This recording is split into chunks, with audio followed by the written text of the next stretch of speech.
Hey, True Believers. Chris Mack coming at you with Batman Legends of the Dark Knight, issue 16.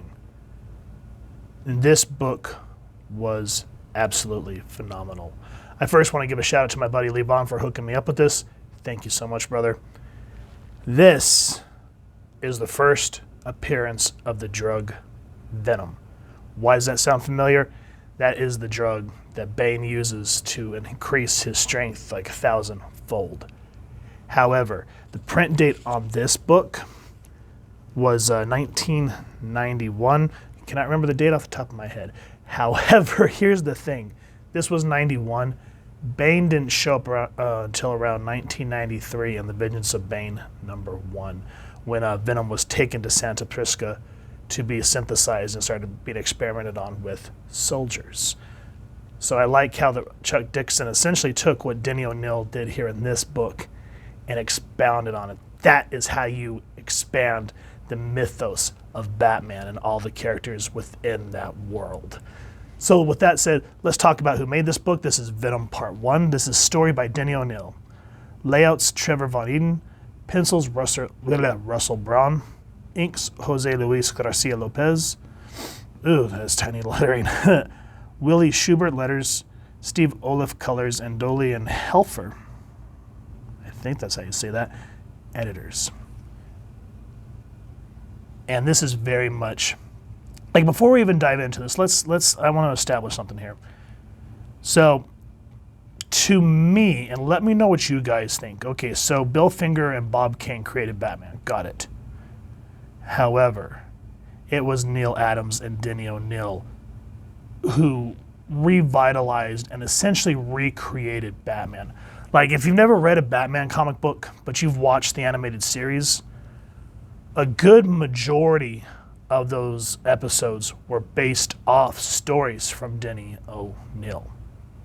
So that's just a little bit of food for thought on how important that creative team was in making Batman who he is. And then, he even continued on Legends of the Dark Knight years later and still had that touch. So for me, Denny O'Neil is kind of like the Chris Claremont to the X-Men, where Stan Lee and Jack Kirby created the X-Men, and then Len Wein stepped in, did Giant Size, and kind of got people excited, and then he handed it off to Chris Claremont, and initially Dave Cockrum, and later John Byrne just went off with it and created the mythos.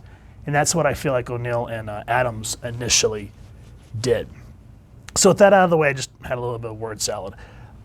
We open up, and you can kind of tell that this is Batman recalling, because he says, "It happened years ago. But when he closes his eyes, he can still experience it. Not only the gleam of wet surfaces, but the nightmarish lights from the flares, and the patter and hiss of tires on pavements, and the gruff, urgent voice of the water company foreman." And then we segue into the story, and you can see the hellacious rain that's going down in Gotham. And he's saying, "Batman, I can't let you down there. It's flooding, walls are caving in." And without Batman skipping a beat, he goes, "A child's down there." And the foreman's like, I don't know what to say. Whew. That sends chills down your spine right off the beginning. That's how you create tension and get your story going. So essentially what happens is there's this little girl that was kidnapped. She was brought to these mines. And essentially no demands were made. So we'll get into that in a minute. And again, here, using the third-person narration, I like the way that O'Neil kind of makes it separate, instead of how a lot of the times in modern books where, you get the narration box, and it's them thinking, like Batman actually thinking to himself, and it's just long sometimes, and you're just like, come on, get on with it. These are quick little blips. Now, Batman finds the child because, of course. However, there's one thing that I want to nip in the bud. I do get perturbed. Like, Batman and the X-Men are my two longtime favorite books. They were the two that really kind of got me more deeper into the comic world as a kid, so I hold both these IPs very much near and dear to my heart. But as the years have gone by and pop culture has become more of a thing, you know, people are like, oh, Batman can do this because I am Batman. Because he is Batman. Here, Denny O'Neil shows that, yes, he's Batman and he can do some magnificent things. But he's also just a man. So he finds this little girl. Her name's Sissy. I can't remember her last name. But anyway, there's a cave. I haven't had enough coffee, guys. Excuse me. There's a cave-in when he finds her. So she's on one side, he's on the other. And he's trying to move all these boulders. And he's like, I promise you, I'm going to get you out of there. You can kind of see the hope on her face. But there's one more stone. And as the water's increasing, Batman's using all of his might. And as you see the water increasing. Now, I don't want to give away the ending panels, but to say that it's heart-wrenching, it hurts. O'Neil really breaks Batman down here. And not in a way to like he doesn't care, but in a way to show that how vulnerable he really can be. So, again, I don't want to spoil it. I want you guys to pick up this book. It is worth it to have it in your collection. So, for lack of a better term, I will say that she dies. I just don't want you guys to. I want you guys to read how it is, because if I try to explain it, it's going to pale in comparison to seeing how the paneling was done. And Bruce just sits down and he goes, I thought I was some fine detective. Traced the kidnapper through his known associates and found a pair of rubber boots in his room. Analyzed the mud on them and figured out that he must have taken the little girl to the abandoned water tunnel, and I was right. Look at his face, but I wasn't strong enough. Whew. Not a lot of modern people would show Batman that vulnerable anymore. A lot of modern writers, and I'm not trying to bash, but it's just they forget character development, where Bruce always has a contingency for this, contingency for that, contingency for that. That's why I'm kind of glad when Tynion took over Batman. He lost his fortune because he was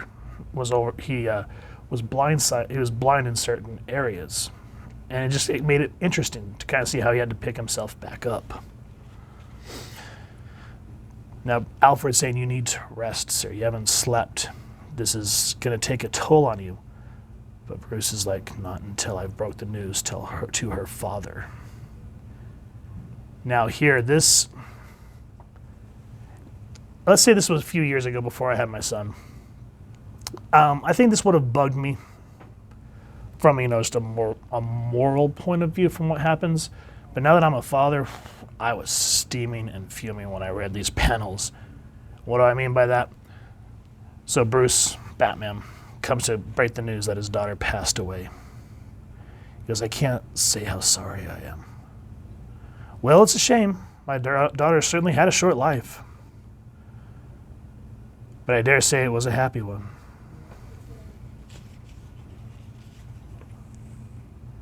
She died alone, in terror, in pain. Who knows what awful things would have happened if she had lived? What the hell? How could you just be so damn callous? And I know that's the whole point.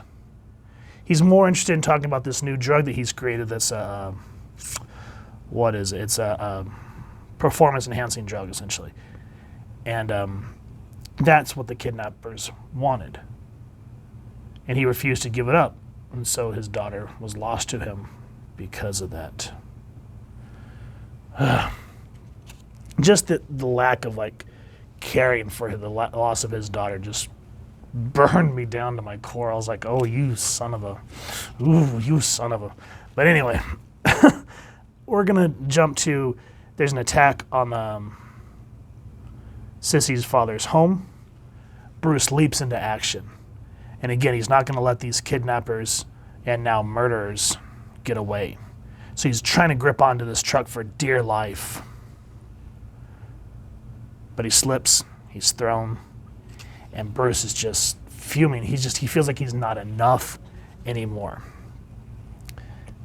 He just goes straight down to the cave And Alfred even says, he goes, he's torturing himself, setting the clock to the exact minute his parents died.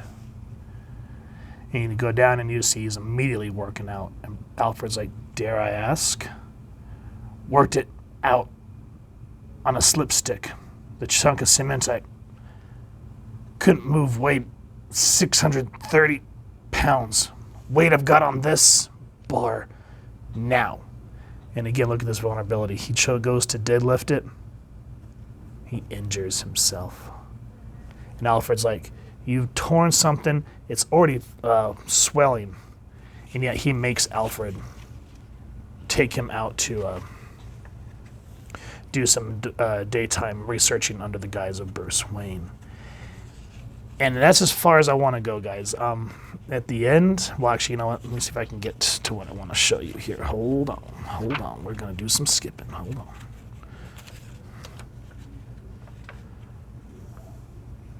I like the way, because this is a 5-part story. And here at the end, Bruce actually gets a little cocksure of himself again. So it's like a complete 180 of what we've just seen through the whole book. What do I mean? I highly recommend that you guys pick up all 5 parts of Venom. Now that I've read issue 1 and finally got my hands on it, I'm going to see if I can't find, so it'll be 16, 17, 18, 19, and I think 20. So those issues of Legends of the Dark Knight, highly recommended. Denny O'Neil knew how to kick ass in this book. The art team was on point. Everyone just seemed to work together to make this an excellent story. So if you guys enjoyed what you've seen, please first and foremost support your local comic shop and pick up a copy. If you've enjoyed this review, we really would appreciate it if you take a moment to hit like, share, and subscribe. Helps the club channel more than you could possibly know. And if you wouldn't mind hitting that fancy little Venom bell next to subscribe, that was where we continue to upload content. You guys get notified. Come to the channel, and we love talking with you all and hearing your thoughts and feedback down in the comments below or our social media pages, which I'll make sure to leave the links down in the description. So with all that said, I hope you all continue to have an absolutely amazing day reading, and happy hunting, true believers.